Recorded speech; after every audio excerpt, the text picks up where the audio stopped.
Hello friends, இன்றைக்கி நம்ம sabja seeds juice எப்படி செய்யறதுன்னு தான் பார்க்க போகிறோம். சப்ஜா சீட்ஸோட பெனிஃபிட்ஸ் என்னென்னா, நம்ம டைஜஷனை இம்ப்ரூவ் பண்ணோம், நம்மளை வெயிட் லாஸ் பண்ண வைக்கும், நம்ம பாடியில் இருக்க எக்ஸஸ் ஆஃப் ஹீட்டை கம்மி பண்ணோம், நம்ம பிளட் சுகர் லெவலை கண்ட்ரோல் பண்ணோம், ஸ்கின்னுக்கும் ஏருக்கும் ரொம்ப நல்லது ஃப்ரெண்ட்ஸ் இந்த சப்ஜா சீட்ஸு. வாங்க எப்படி பண்ணுறதுன்னு பார்க்கலாம்.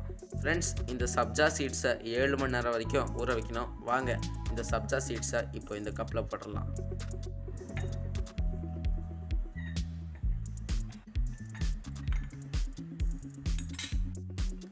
இப்போ லெமன் 2 ஸ்பூன், ஹனி நம்ம டேஸ்ட்டுக்கு ஒரு 3 ஸ்பூன் ஊற்றிடலாம்.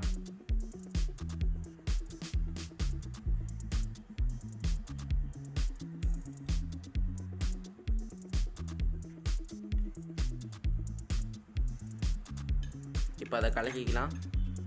கொஞ்சம் வாட்டர் ஆட் பண்ணியிருக்கலாம். இப்போது இதை நல்லா கலக்கிக்கலாம். ரெடி ஆயிடுச்சு ஃப்ரெண்ட்ஸ், வாங்க இப்போ குடிக்கலாம். செஞ்சு குடிச்சிட்டு கமெண்ட் பாக்ஸில் கமெண்ட் பண்ணுங்கள். அப்புறம் நாளைக்கு இன்னொரு வீடியோவோட உங்களை சந்திக்கிறேன். Bye by.